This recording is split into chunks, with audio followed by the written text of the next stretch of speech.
Welcome to the Neijiaquan podcast. My name is Isaac Kamens. This is a bi-weekly podcast where my friend Jess O'Brien and I talk about internal martial arts, Qigong, and meditation.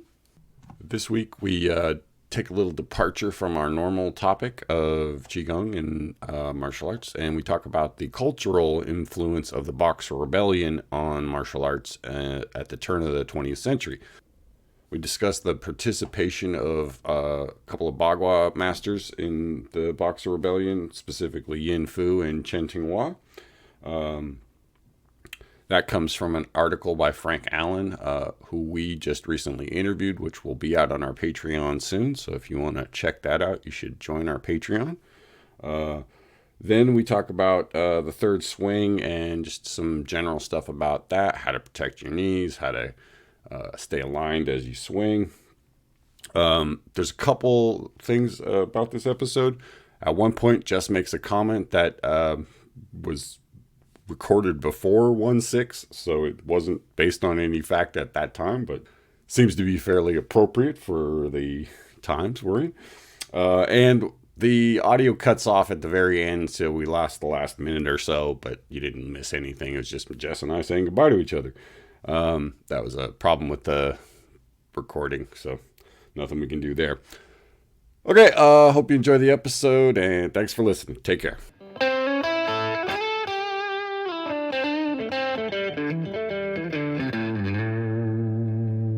Welcome back to the Neijiaquan podcast with Isaac and Jess. We're continuing our journey through the Opening the Energy Gates of Your Body book by B.K. Francis. We've been going through the biography of Liu Hongjie, the sort of final master that he meets in his experience in China. And we wanted to dig a little deeper into the life and times of Master Liu, what his life was like, what China was like at that time, what was going on with martial arts at that time. And, you know, in some ways it's a really different world than today. And in others, maybe it's not that different. And Master Liu, as we've discussed before, he comes from a rich family. He's a highly educated person. He's sort of living in the upper crust of that time period. He's not really down in the dirty dumps of like street martial arts. He's, you know, as he goes through his life, he's learning a lot from high level masters with great reputations. You know, so we're going to look a little further at his life story over the next couple podcasts and the history of those times and what it was like growing up in the early 1900s.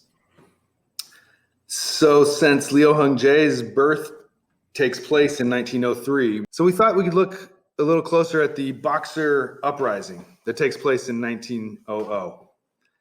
And so I'll read a little bit here from the Wikipedia page so we can get a sense of what it says. The Boxer Uprising was an anti-imperialist, anti-foreign, and anti-Christian uprising in China between 1899 and 1901. Towards the end of the Qing dynasty. So they explain here, it was initiated by the Militia United in Righteousness, which is sort of a village martial arts group that grew stronger and stronger, known in English as the Boxers, because many of their members had practiced Chinese martial arts, also referred to in the Western world at that time as Chinese boxing. So the background here, villagers in North China had been building resentment against Chinese missionaries. The immediate background of the uprising included severe drought, a bunch of foreign wars, including the Sino-Japanese War 5 years previously. So there's these months of growing violence in the villages and the plains of North China, primarily focused against Christian missionaries and foreigners who had been slowly penetrating into the country over time. And so at the end here, it says, Boxer fighters, convinced they were invulnerable to foreign weapons, converged on Beijing with the slogan, support the Qing government and exterminate the foreigners. So so 1900 is this moment when resentment and stress and a foreign invasion and intrusion and severe drought all combined for this uprising of really poor people with nothing to lose. Like you can see from the stories of the time, it wasn't necessarily something that was organized by the government at first.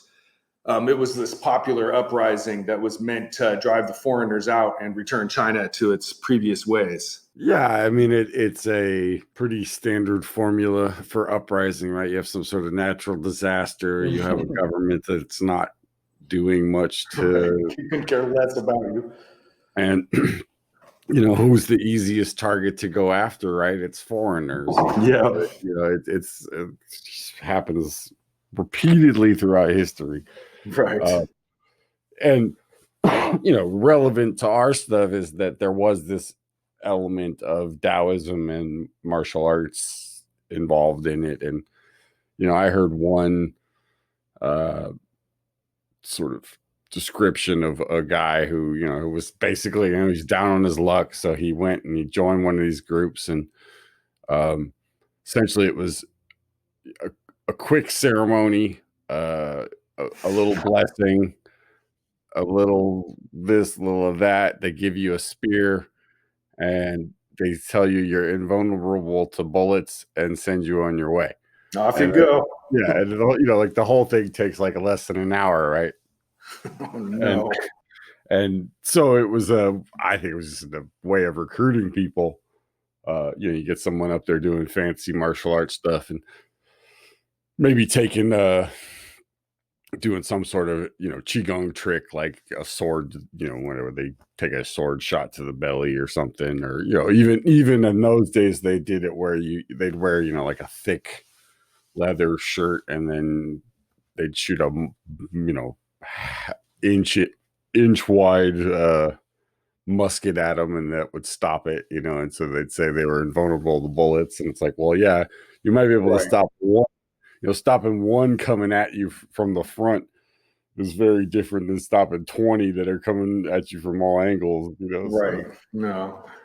I mean, as a martial arts type person, you hear about, the Boxer Rebellion really for Chinese martial arts practitioners is like this moment in time that symbolizes, there's the old days before the Boxer Uprising, and then there's modern times. It's kind of that dividing line. Maybe in some way, like the Civil War in America is like this big dividing line, or World War II, maybe in Europe.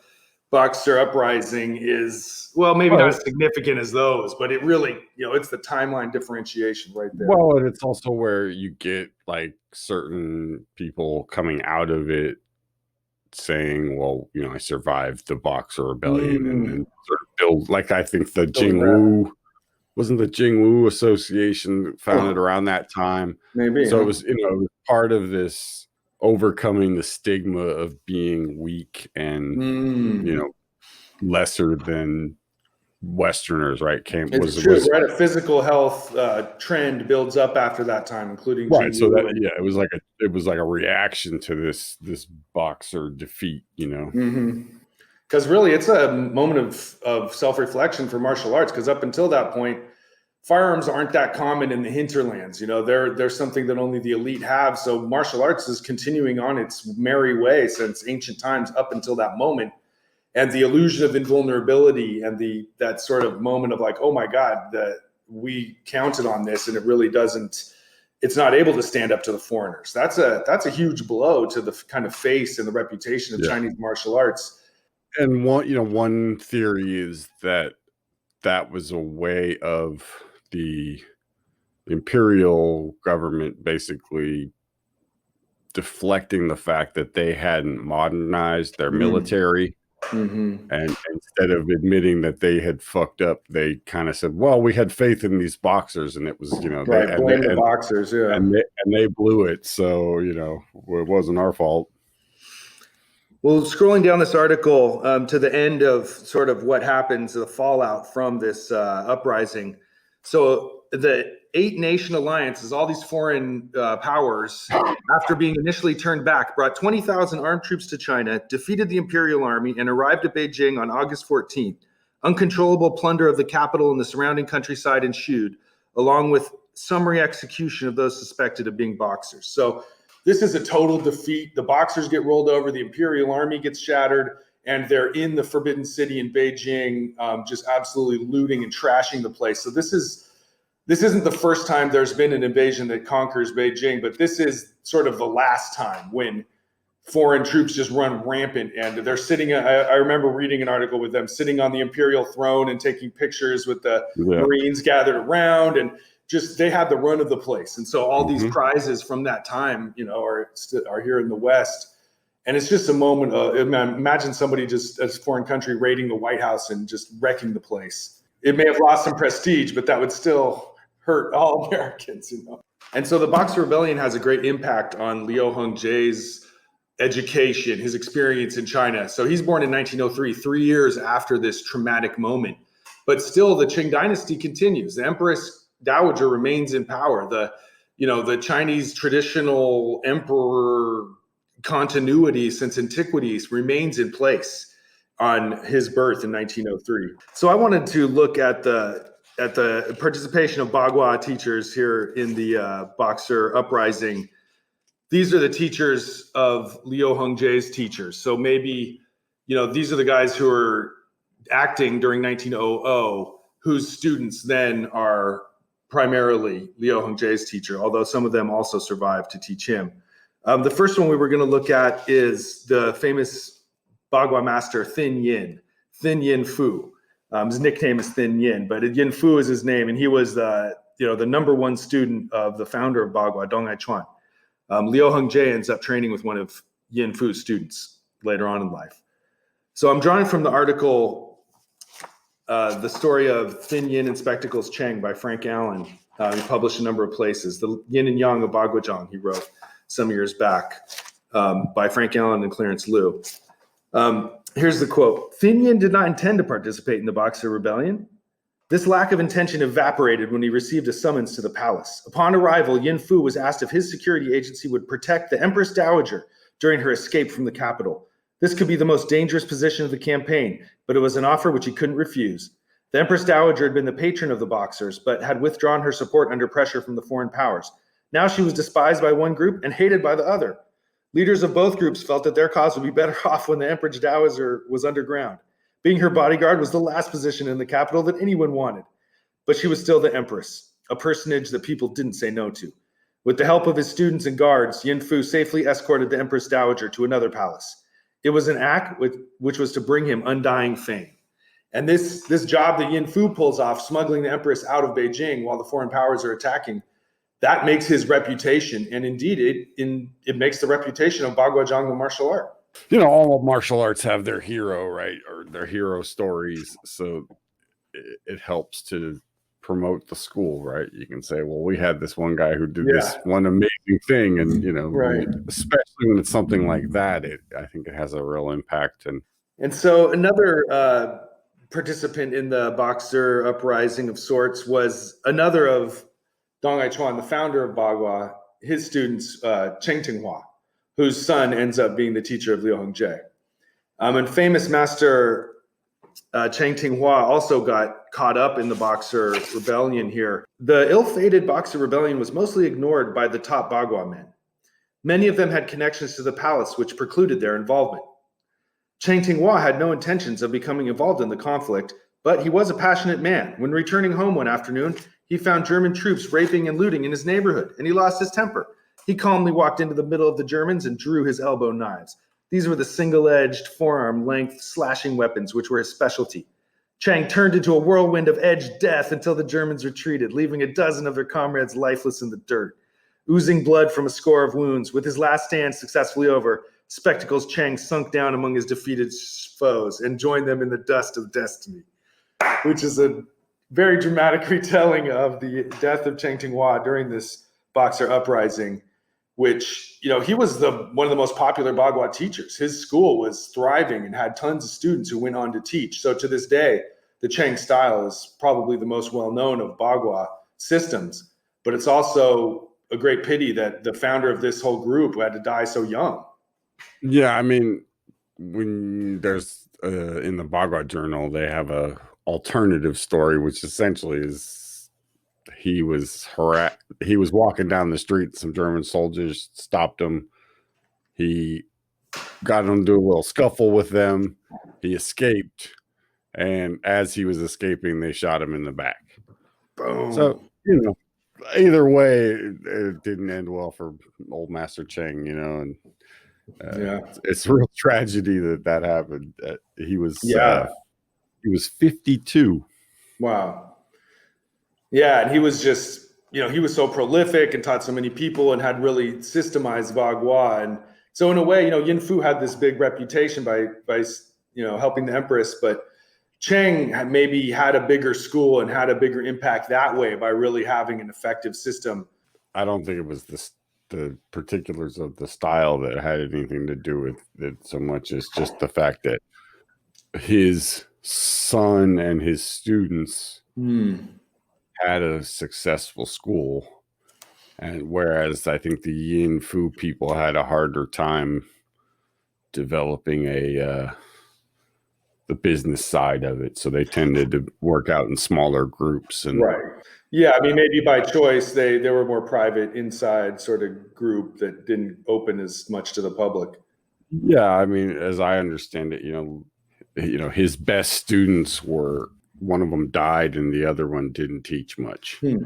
And the one that, like the guy that Leo trained with, there were actually two of them, but the main one Iron was Arms Lee. Right, Iron Arm Lee, but the other would be Mogwai, right? And that Mogwai, he didn't have that many students, so. Yeah, that's and that's all the history of Bagua that continues from there. But this moment in 1900 really sort of sets the stage for what's to come. There's this whole history of Chinese martial arts that comes down to this moment in time when our conception of, maybe our modern conception of martial arts sort of begins now. It's not this deadly thing that is used that you learn to be a bodyguard and at a young age and go protecting caravans. It becomes that physical culture model, that martial arts for health and for longevity, and those things become more emphasized, especially later when the palace gets overthrown and these teachers go out on the street. They have to find a reason to teach, similar to samurai in Japan who couldn't, they developed their art as something to be above and beyond just fighting when there wasn't as much fighting to be done. It wasn't a job anymore. Or after World War II, Kano developed judo for that same, that there's again, it's about sort of rebuilding this confidence and this sense of national unity through martial arts. Martial arts are good for that. Whereas martial arts before had a different flavor to it. It was more secretive. It was more and the Bagua Journal always describes how Bagua made its mark when young men needed a job. You'd go to a Bagua teacher, learn Bagua for a year or two, then they'd hand you a sword and a spear and you'd join a caravan guard, and now you're getting paid like a union job. It was a good job to get. Right. Whereas now after Boxer Uprising, now it becomes more of this training for health thing.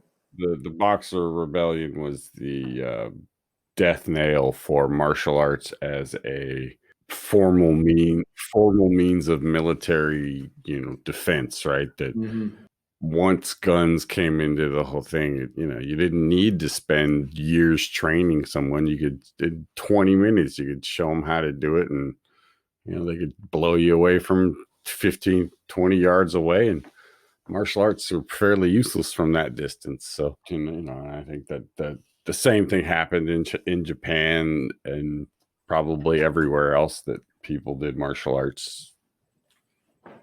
And I wonder how it's adapting today. Well, I mean, sports, right? I think that starting with Kano in the judo movement up till now, sportification of martial arts is a very strong movement. Right, because it's a way of continuing the tradition, to at least some degree, and still doing the art. Right. And then, also it's about making money, right? That if you're gonna teach martial arts, you have to, people have to pay you, and there has to be some prize at the end of it for most people to want to do stuff like that. So, if you set up a competition and people have something to train towards, they'll stick around longer than if it's just out of pure love of doing martial arts. And so, so I think that model came out of that reform after guns came into the scene. Yep. And, maybe as the years go by, martial arts continue to develop in different ways. And I think sports is definitely one. You got wushu and Olympic taekwondo, Olympic judo. These are competitive forms. And then you have the MMA of our generation, which is this whole new sportification of traditional fighting arts and combat sports all mixed together. And so, who knows what's going to grow out of that? Another new movement will surely arise. Returning to chapter 9 on the third swing, we move forward to preparatory arm exercises for swing 3. So one of the ones that we like the best is the raise the arms and let them fall freely. So for this exercise, you raise both arms over your head, palms facing out, and let them fall. Don't throw the arms down, push them down, or force them down. Just let them go completely as if the strings of a puppet were cut. And that's a pretty nice way of putting it. We've, over the years in our classes, I always try to think of new metaphors or new new ways of describing that sensation of just you snip the thread and the sandbag just falls. Like there's just a total let go. Just what are some of your favorite phrases for that? Well, yeah, I mean, I think the thread being cut's a pretty good one because it's just that feeling of, there's something holding it at first and then it lets go. But the thing is to not do it where it throws your head forward or you throw your arm down. You just let it drop. So there's no added whip to it. It's just you let it drop. You don't. So one error would be to throw it down. Another one would be to let it shake up your structure when it does. Or to like whip your shoulder, right? To like do some kind of up and down movement with your shoulder. Your arm is just drops, and there's no bounce. That doesn't bounce back up and like have a floppiness to it. It's very. It's like something that splats on the floor. It's like dropping an egg on the floor. You don't throw the egg out the floor. You just open your hand and it falls, and gravity carries it down, and it doesn't bounce. It mostly has to do, yeah, exactly. Just that thing when something drops, there's a certain, it's gravity. It's just the speed that gravity takes it down. You're not adding any of your own strength to it. And so the next one he adds is have a partner lift your arm up in the air and drop it down. And that's one we've used in our classes a million times. Like, well, that's the testing of the previous one, right? So the first one is you do it by yourself, and then you have a partner do it. And what that is, then you really feel how quickly you can go from holding it, right? That your arm's up in the air and someone's holding it, to just letting, when it drops, you aren't still holding your arm up in the air. Because what will happen is the person lets go and the arm just stays there up in the air. Inevitably, your arm just stays there in the air when they let go, and then you're standing there going, "What am I supposed to do?" Oh yeah, and then you relax it and let it fall. Right. I mean, usually the first time you do it to someone, they'll just hold, if they're tight. They'll just hold their arm up in the air, and then that's usually when you do the arm jiggling exercise, and that loosens it up a little bit. And then they kind of get the feeling of that. Okay, when you jiggle it and let it release, that's the same feeling as when the person lets go. You just let it drop. So you don't have to, you're not adding any body to it or whipping your head or anything. It's just your arm dropping. So it shouldn't go very fast. It doesn't drop like with a lot of speed. It just kind of thunk, but it has a certain kind of weight to it because because it's relaxed. So it will kind of thud. It's like a log or a rock rolling downhill. It doesn't have like a push to it, but it's got a weight to it. It's more like just dropping a rock. Like if you just if you're holding a rock and you're a ball in your hand, right? I think a ball is the way I would think of it is, that if you're holding a ball in your hand and you just let it go, it will drop and it will bounce back up a little bit, but a lot less than if you throw it, right? So this is just letting the thing drop, and it's a ball that doesn't have much air in it, so it kind of just plops when it hits the bottom. Yeah, and flat.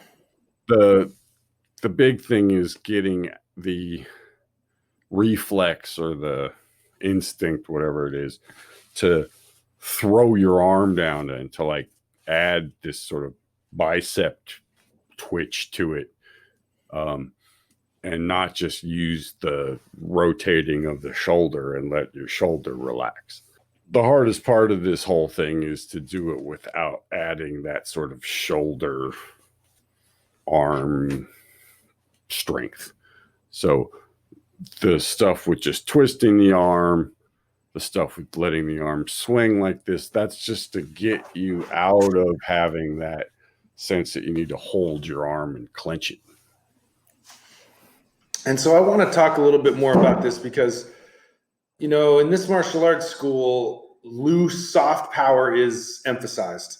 And this exercise and the third swing in specific are where a lot of the fighting techniques get their power in this system. It's where the falling weight of your arm is the beginning of using that falling weight to smash somebody in the head and knock them over.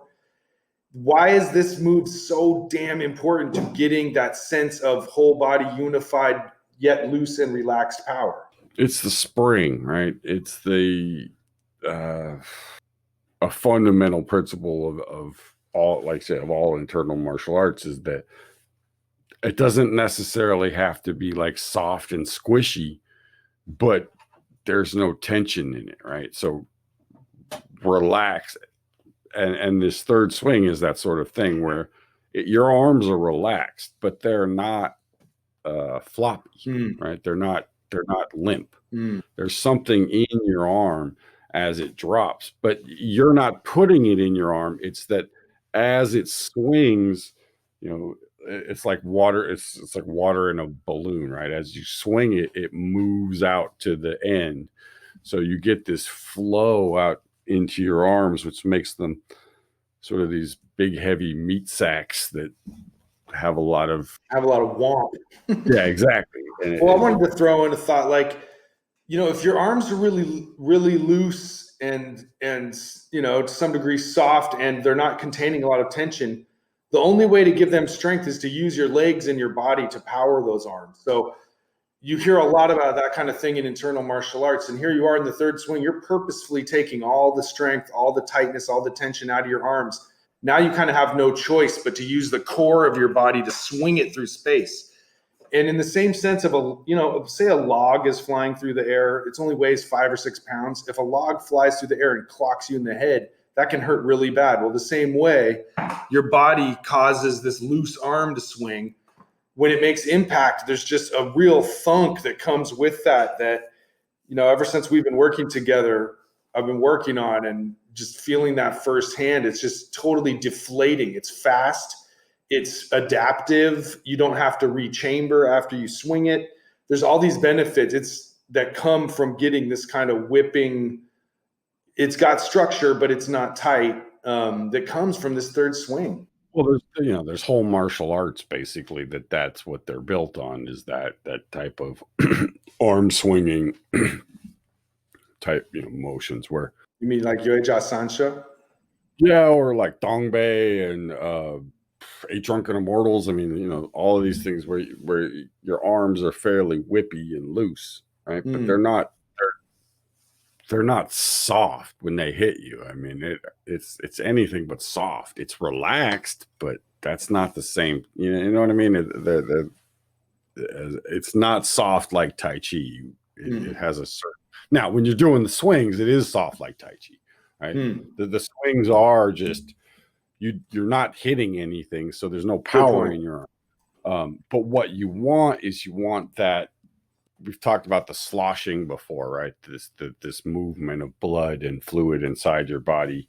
So as you swing your arms, one of the main things is by letting go of the tension and doing the swinging actions, you start to get blood to flow out to your fingertips and your extremities. And so that's the primary thing at this stage, is just to get that you can swing your arm without tension. And it's a lot more difficult than it sounds to do it, because like I said, the instinct to clench is very strong. And I know that's it seems like every class, when we were teaching together, it seemed like every class is just over and over letting your arm drop again and again to teach yourself how to purposefully relax is a very difficult thing. And you start with the arm. That's a pretty easy way to begin, but you want to be able to move that relaxation to other parts of your body over time. The swings they aren't an arm exercise. I mean, you do stuff, do a little bit of twisting with your arms to keep them from ripping out of the socket. But other than that, 90% of the action is your legs and your waist. So it's about developing that body movement, that body power, which is very easily applied to hitting something, right? But it's done here to, energize the internal organs and make the body strong. It's not done to, knock somebody out. But that piece about just getting your body, your core to do the work and not your arms, I think is the most important part of those swings. So he describes the actions of the third swing. Real simply, right? You're facing forward, you squat down, your arms go down. You turn to the side, you stand up, your arms go up.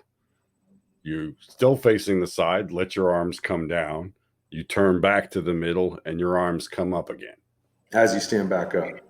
Yeah, and you just repeat that. I mean, and you can look at the pictures and it's pretty obvious. It's not a complicated movement externally. It's the timing of it and that looseness of it that I think is the challenge. So, yeah, you need a teacher at least at some point. But one thing I found helpful was to just swing just to one side 5 or 10 times, then stop, and then swing to the other side just 5 or 10 times, just so you don't get caught up in the momentum of going side to side and sort of half-ass some of the aspects of it. I like to just work on one side a few times to kind of help myself really focus on it. So that was one little practice tip I thought of. There are a lot of preliminary, intermediate type of exercises that you can and should do with the swing before you really try to go full bore with it. The book has a couple of them, but mostly, yeah, like you say, you got to do things on one leg. You got to do things where you work on, similar to the second swing, how to make the transition from both feet are on the ground to now you're turning, one foot's off the ground, and then you're continuing to swing, and then your foot comes back. And so there's a coordination thing with your legs that's a little bit tricky. But I mean, another one that comes to mind is the sort of the skiing exercise that you just described, where you squat down, swing down, stand up, swing up, squat down, swing down. You just do that to the front for a while till you start to get that quad connection rather than using your knees. You're using your quad, your butt to do it. So just to wrap up, we'll finish with the guidelines for the third swing that he offers at the end of the chapter. 1, rising and sinking opens the macrocosmic orbit. So he describes here just the actions of physically lowering and rising and lifting. Together, these actions vigorously circulate the body's energy along what is called the large heavenly or macrocosmic orbit. So just the sheer pumping of the quad and the standing up and down is going to kick off this orbit of energy in your body and strengthen it, which is obviously already there. But this is, it's another way of enhancing that macrocosmic orbit, which he detailed more in the Heaven and Earth training that comes later. Right. This is just setting the groundwork. And here you are laying that foundation for the next set by being aware of that macrocosmic orbit while you train. But only on the physical level. You don't have to get all energetic about it. Just let the sloshing up and down move that energy in those channels. He says here, the second thing he says is hands will swing higher with practice. So this third swing is supposed to reach up to potentially third eye level. But at first, you really don't feel that because your movement of your quads and getting your arms going very far. I mean, your hands can go above your head. The issue has to do with your shoulders, right? So depending on how flexible you are, you can get if you put your hand on your shoulder and lift your arm up, if your shoulder doesn't go up with it, you're good. But at a certain point, if you start to lift your arm and your shoulder goes up with it, it's no good. So you could, most people, the initial thing is when your elbow gets higher than your shoulder, you start lifting up your shoulder blades. So that's where you would stop. But if your elbow is at the same height as your shoulder, your hand's above your head, unless you got really, really short forearms, right? So that's high enough. The highest it would go would be your elbow up to about your third eye. Any higher than that's not really no reason to do it. Another guideline here is using effort to swing the arms stifles chi flow. So, there's that lesson. If you're pushing it, if you're tightening it, if you're clenching it, chi doesn't move as well.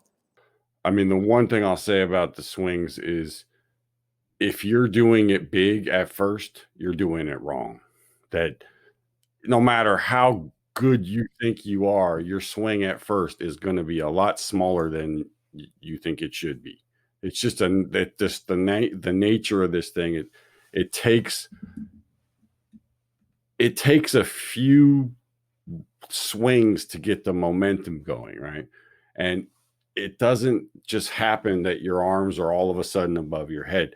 There has to be this whole thing where there's a build up to it, right? And so, yeah, I just think most people that there's a desire, especially with the third swing, to get your hands higher up in the air. Not so much with the first swing and the second swing, your arms aren't going that high, but with the third swing, everyone wants to get their arms really high. But to do it right, it's meant to, energize the upper body there. As soon as that shoulder goes up and you're using tension in your shoulders to hold your shoulder up, and I like that word, stifling the flow that from your shoulder. So again, I mean, just you can do it with yourself. Put your hand on your sort of neck shoulder area and lift up your arm. And if your shoulder starts to go up, you went too high. Hey folks, Isaac here again. So again, sorry about the abrupt ending there. Once again, we did interview Frank recently, and that's going to be out on our Patreon fairly soon. Frank hosts his own podcast. You can find that on iTunes. It's the Whirling Circles podcast, and our interview should be out fairly soon. It was a almost 2-hour interview, so I gotta cut it up into chunks, but it's some really good stuff in there, so look out for that. And in the meantime, you can check out our Patreon for other interviews that we've done and other lessons and stuff like that. All right, take care, and thanks for listening.